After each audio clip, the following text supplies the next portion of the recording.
Result, তো result নিয়ে কথা না বললে অবশ্যই আপনারাও খুশি হবেন না, আর আমি নিজেও খুশি হতে পারবো না। কারণ এই যে রেজাল্টটা দেখছেন, এটা আমার হচ্ছে একদম 10 মাসের রেজাল্ট। যে রেজাল্টটা আপনাদের সামনে ভিজিবল করছি, এটা হচ্ছে আমার 10 মাসের রেজাল্ট। দেখুন আমার কি আর কবে হেয়ার ট্রান্সপ্লান্ট করবেন, হেয়ার ট্রান্সপ্লান্ট কথা ভাবছেন? আমি হেয়ার ট্রান্সপ্লান্ট করে নিলাম, 10 মাস হয়ে গেল, আর 10 মাস পরে আপনাদের সাথে রেজাল্ট নিয়ে হাজির হয়েছি। আর আপনারা এখনও ভাবছেন হেয়ার ট্রান্সপ্লান্ট করবো কি করবো না, হেয়ার ট্রান্সপ্লান্ট করতে কত খরচ হয়। তাহলে ভিডিওটা আপনার জন্য পুরো দেখতে থাকুন, ভিডিওতে পুরো ইনফরমেশন দিয়ে চলেছি। এখান থেকে 10 মাস আগে যে হেয়ার ট্রান্সপ্লান্টটা করেছিলাম আমার, আপনারা প্রশ্ন করেছেন যে হেয়ার ট্রান্সপ্লান্টের সঠিক সময় কোনটা। দেখুন এই যে সময়টা যাচ্ছে, এই ঠান্ডার সময় আমি করেছিলাম ঠিক মার্চ মাসে। তো মার্চ মাসে হেয়ার ট্রান্সপ্লান্ট করলে না শীত না গরম, এখন তো খুব ঠান্ডা ঠান্ডা ওয়েদার আছে, তো হেয়ার ট্রান্সপ্লান্ট করার কিন্তু এটা একটা সব থেকে উপযুক্ত সময়। এরকম কোনো সময় নেই যে পার্টিকুলার কোনো সময় আপনাকে হেয়ার ট্রান্সপ্লান্ট করতে হবে। এবার বলি হেয়ার ট্রান্সপ্লান্টের জন্য বয়স কত দরকার। আপনারা প্রশ্ন করেছেন যে দাদা হেয়ার ট্রান্সপ্লান্ট করতে গেলে ঠিক কত বয়সে হেয়ার ট্রান্সপ্লান্ট করা যায়, আমি কত বয়সে হেয়ার ট্রান্সপ্লান্ট করেছি।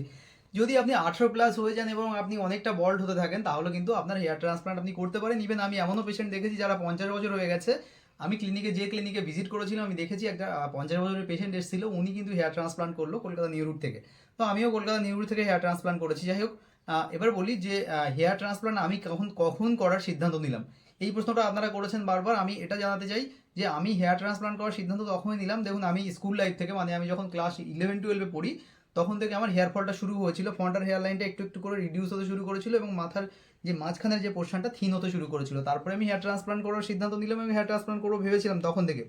কিন্তু তখন কিন্তু আমি হেয়ার ট্রান্সপ্লান্ট করিনি। তখন আমি ওয়েট করেছিলাম যে আমার হেয়ারটা কতটা বল্ড হচ্ছে। তারপরে কিন্তু কলেজ লাইফ গেল, কলেজ শেষ করলাম।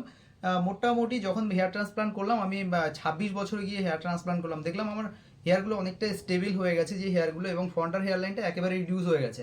তো এটাই আমার মনে হলো যে সঠিক সময় হেয়ার ট্রান্সপ্লান্ট করার, এই সময় আমি হেয়ার ট্রান্সপ্লান্ট করলাম। এটা আপনারা অবশ্যই আমাকে জানতে চেয়েছেন যে হেয়ার ট্রান্সপ্লান্টের সঠিক বয়স কোনটা, আমার এক্সিস্টিং হেয়ারগুলোর কী হবে। অবশ্যই আপনারা যে প্রশ্নটা করেছেন দাদা, আমি হেয়ার ট্রান্সপ্লান্ট করে নিলে আমার যে এক্সিস্টিং হেয়ারগুলো আছে সেই এক্সিস্টিং হেয়ারগুলোর কী হবে। তো এই এক্সিস্টিং হেয়ারগুলো, অর্থাৎ এই যে জায়গার যে হেয়ারগুলো আছে সেই হেয়ারগুলো কী করে কেয়ার করব। এই এই হেয়ারগুলো কেয়ার করার জন্য কি দরকার।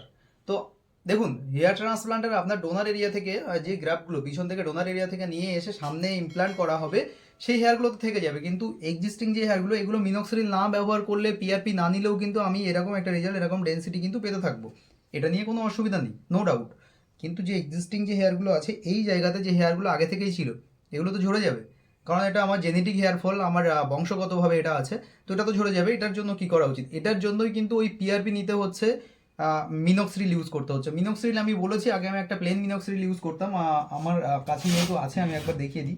আগে আমি প্লেন মিনক্সিডিল ইউজ করতাম জুইভারের, এই যে মিনক্সিডিলটা আপনারা দেখতে পাচ্ছেন, ঠিক এই মিনক্সিডিলটা আমি ইউজ করতাম, যেটা অ্যালকোহল ফ্রি ছিল, male and female hair regrowth solution, only minoxidil 5%। তো তারপরে মিনক্সিডিলটা চেঞ্জ হলো ফিনোস্ট্রয়েড। আমি বললাম, ডাক্তারবাবুকে বললাম ডাক্তারবাবু আমি ফিনোস্টয়েড খাবো না, তা আপনি ফিনোস্টয়েড আমার টপিক্যাল সলিউশন দিন। তো ফিনোস্টয়েডের টপিক্যাল সলিউশন যেটা এখন দেখতে পাচ্ছেন, এটা হচ্ছে জুইভারের anti hair fall pro plus minoxidil বললে এটা আপনি পেয়ে যাবেন। জুইভারের মিনক্সিডিল উইথ ফিনোস্টয়েড, যেটা এখন ঠিক দেখতে পাচ্ছেন আমার হাতে।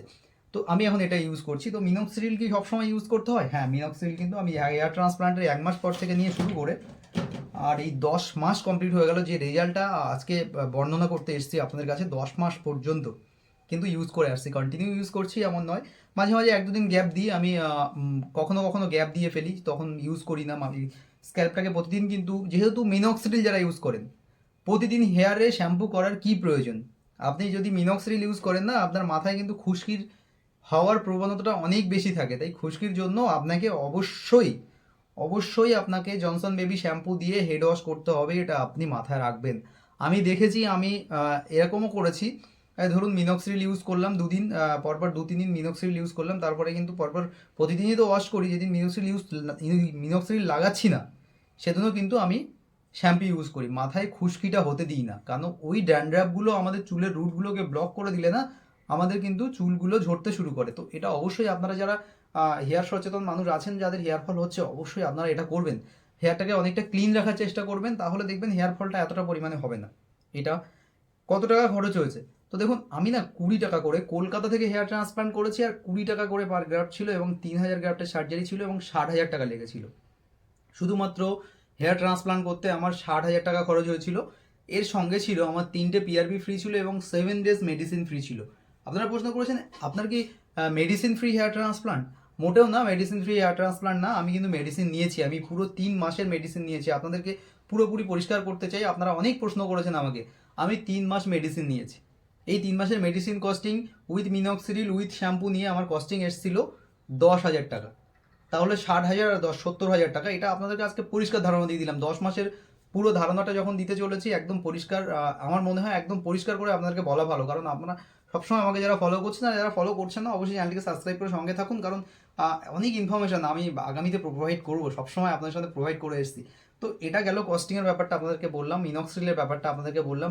পিআরপি করলে অবশ্যই এক্সিস্টিং হেয়ারগুলোকে ভালো রাখার জন্য, অর্থাৎ এই জায়গার হেয়ারগুলোকে ভালো রাখার জন্য আপনাকে হচ্ছে পিআরপি করতে হয়। তো এটা হচ্ছে পিআরপির বেনিফিট।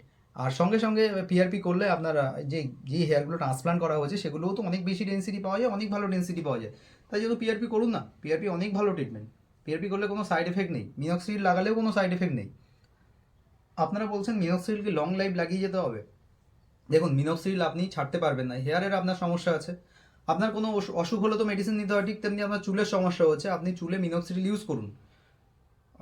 আপনি যেটা রেগুলার ইউজ করতেন সেটা একদিন গ্যাপ দিয়ে দিয়ে ইউজ করুন, তারপরে আরও 2 দিন গ্যাপ দিয়ে দিয়ে ইউজ করুন। তাই বলে এরকম নয় যে আপনি পুরোপুরি বন্ধ করে দেবেন, টোটালি ইউজ করবেন না।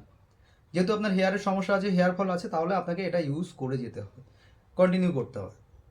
হেয়ার ট্রান্সপ্লান্ট করতে আমার কতটা পেন হয়েছিল আমি একদম প্রথম দিকের ভিডিওগুলো আপনারা দেখে নেবেন। আমি প্রথম দিকের ভিডিওগুলো অবশ্যই আপনাদের সাথে শেয়ার করেছি, সেই ভিডিওগুলোতে আপনাদেরকে জানিয়েছি যে হেয়ার ট্রান্সপ্লান্ট করতে পেন কতটা হয়, কেমন পেনলেস। আমার কিন্তু পেনলেস জার্নি ছিল। আমি হেয়ার ট্রান্সপ্লান্টের পরে এসে রাতে শুয়ে পড়েছি, ঘুমিয়ে গেছিলাম, সকালবেলা উঠে দেখলাম হালকা পেন হচ্ছিল। তো একটা pain killer, just pain killer খেতে হয়নি, কারণ প্যারাসিটামল থাকে, তারপরে আপনার বেসিক যে মেডিসিনগুলো থাকে সেগুলো, মানে অর্থাৎ আপনার অ্যান্টিবায়োটিক থাকে, গ্যাসের ট্যাবলেট থাকে, এগুলো খেতে হয় 1 থেকে 7 দিন। এগুলো খেতে হয় কারণ আপনার একটা জায়গা থেকে হেয়ার তুলে এনে আরেকটা জায়গায় বসানো হচ্ছে, তার জন্য এগুলো খেতে হয়। সেটা একটা সার্জারি তো না এটা, তবে মাইনর সার্জারি। আপনি চাইলে 3 দিন 4 দিন পর থেকে বাইরে বেরোতে পারবেন, এবং 7 দিন পর থেকে তো সব কিছুই করতে পারবেন। আমিও 2-3 দিন পর থেকে বাইরে যেতাম ঠিকই, কিন্তু 7 দিন পর থেকে হেড ওয়াশের পরে কেউ আর বুঝতেই পারবে না যে আপনার কোনো সার্জারি হয়েছে, আপনি কোনো সার্জারি নিয়েছেন বা আপনার কোনো সমস্যা আছে। তাই 7 দিন পর থেকে আপনি অফিস, রেগুলার বাইক জার্নি সব কিছু করতে পারবেন। একদম যদি না দেখে থাকেন, প্রথমের একটা ভিডিও আমি আপলোড করেছি, দেখবেন সেখানে আমি দেখেছি যে আমি 7 দিন পরে প্রথম আউটডোরে বাইক রাইড করেছি। এবং ইভেন এখন আমি হেলমেট পরে প্রতিদিনই অফিসে যাই, যাতায়াত করি। আর কাজের কথা আমরা জিজ্ঞাসা করেছি, আমি মাঠে ঘাটেও কাজ করি, অবশ্যই আপনাকে আগামীতে দেখাচ্ছি সেটা। যাই হোক, অনেক প্রশ্ন উত্তর তো থাকবে, সেই সঙ্গে সঙ্গে রেজাল্ট। তো রেজাল্ট নিয়ে কথা না বললে অবশ্যই আপনারাও খুশি হবেন না, আর আমি নিজেও খুশি হতে পারবো না। কারণ এই যে রেজাল্টটা দেখছেন, এটা আমার হচ্ছে একদম 10 মাসের রেজাল্ট। যে রেজাল্টটা আপনাদের সামনে ভিজিবল করছি, এটা হচ্ছে আমার 10 মাসের রেজাল্ট। দেখুন আমার রেজাল্টটা ঠিক কেমন লাগছে, অবশ্যই আমাকে কমেন্ট করে আপনারা জানান। আর কীভাবে ভিডিওটা পেতে চাইছেন, 10 মাস পরে কী ভিডিও পেতে চাইছেন। অনেক শ্যাম্পুর ভিডিও আমি দেখিয়েছি, তো এরকম একটা রেজাল্ট, যে রেজাল্টটা অবশ্যই আপনাদের ভালো লাগবে। কারণ যে রেজাল্টটা আমি আপনাদেরকে দেখাতে চলেছি এই মুহূর্তে, একটা খুব আকর্ষণীয় রেজাল্ট। দেখুন এরকম একটা রেজাল্ট আছে আমার হেয়ারের বর্তমানে। খুব ফাঁকা ফাঁকা করে দেখানোর চেষ্টা করলাম, সেই সঙ্গে সঙ্গে একদম পিছন থেকে ওপর থেকে দেখিয়ে দিলাম। 10 মাস, সবে তো 10 মাস, আর 2 মাসের অপেক্ষা। মোটামুটি 100% রেজাল্ট আমার ধরতে পারে না, আর 2 মাসে এমন কিছু হিউজ পরিমাণে রেজাল্ট আসে না। 10 মাসের যে রেজাল্টটা থাকে সেটাই কিন্তু এনাফ রেজাল্ট থাকে, এবং সেই সঙ্গে সঙ্গে হেয়ারের ডেন্সিটি এবং কতটা লম্বা। তাই বলে একটা ভালো ক্লিনিক থেকে যদি আপনি সার্জারি না করে থাকেন, তাহলে টোটালটা আপনার সঙ্গে ফ্রড হতে পারে। এটা অবশ্যই নিশ্চিতভাবে খেয়াল রাখবেন। এটা শুধুমাত্র আমি আপনাদেরকে পরামর্শ দিচ্ছি, গাইড করার চেষ্টা করছি, আপনারা যেন আপনাদের সঙ্গে কোনোভাবে কোনো সমস্যা না হয়, সেই জন্যই আমার এটা বলা। আর সেই সঙ্গে সঙ্গে ডোনার এরিয়া, 10 মাস পরে এসে ডোনার এরিয়াটা যদি আপনারা খুব দেখতে চেয়েছেন, তো দেখুন ডোনার এরিয়ার কন্ডিশনটা আমি নিজেও ডোনার এরিয়াটাকে দেখে নিজেই বুঝতে পারি না, ডোনার এরিয়া ফিল হয়ে গেছে। এখানে কিন্তু আমি কোনো মিনক্সিডিল ইউজ করি না। তো যারা ডোনার এরিয়া করে বলেন সবসময় যে ডোনার এরিয়াটা কি হয়, তো ডোনার এরিয়া এরকম একটা কন্ডিশন থাকে, ডোনার এরিয়াতে তেমন কিছু করতেই হয় না। আমি দেখেছি ডোনার এরিয়াতে কোনো কিছু করার প্রয়োজন হয় না। তাহলে এরকম একটা রেজাল্ট, 10 মাসের যে রেজাল্টটা দেখালাম, অবশ্যই কমেন্ট করে জানাবেন আপনাদেরকে, আমাকে, যে আপনাদের রেজাল্টটা কেমন লাগলো। আর পরবর্তীতে কী ভিডিও পেতে চাইছেন অবশ্যই অবশ্যই কমেন্ট করবেন। আর আপনাদের হেয়ারের কোনো সমস্যা থাকলে ডিসক্রিপশনে হোয়াটসঅ্যাপ নাম্বার দেওয়া আছে, স্ক্রিনে হোয়াটসঅ্যাপ নাম্বার দেওয়া আছে, আমাকে হোয়াটসঅ্যাপ করুন। অবশ্যই আমাকে, আমি ডাক্তারবাবুর সাথে পরামর্শ করে আপনাদেরকে জানাবো যে আপনাদের কী করা উচিত, বা কীভাবে হেয়ার ট্রান্সপ্লান্ট করবেন, কোথা থেকে কত টাকা খরচ হতে পারে, বা আপনার যে কোনো হেয়ারের প্রবলেম থাকলে আমাকে হোয়াটসঅ্যাপ করতে পারেন, আমি অবশ্যই আপনাদেরকে সাহায্য করব। আর সেই সঙ্গে সঙ্গে আমার 10 মাসের রেজাল্টটা সেই সঙ্গে সঙ্গে আগামীতে চুলটা বড় বড় করে রাখার চেষ্টা করছি। আর শ্যাম্পুর ভিডিও আপনাদেরকে দেখাবো। একটা বড় প্রবলেম হচ্ছে শীতকালে আমি এখন গরম জলে স্নান করি সকালবেলা, তো সেই ভিডিওটা একদিন পোস্ট করব, এবং ইভেন লাস্ট 1 মাস ধরে গরম জল দিয়েই স্নান করছি, এটা আপনাদেরকে জানাইনি। তো তারপরেও কোনো এফেক্ট নেই, কোনো সমস্যা নেই। অবশ্যই এই পরের ভিডিওটা আমি সেটা আপনাদেরকে দেখাতে চলেছি, গরম জল দিয়ে কীভাবে স্নান করছি বা কী কী সমস্যা হচ্ছে।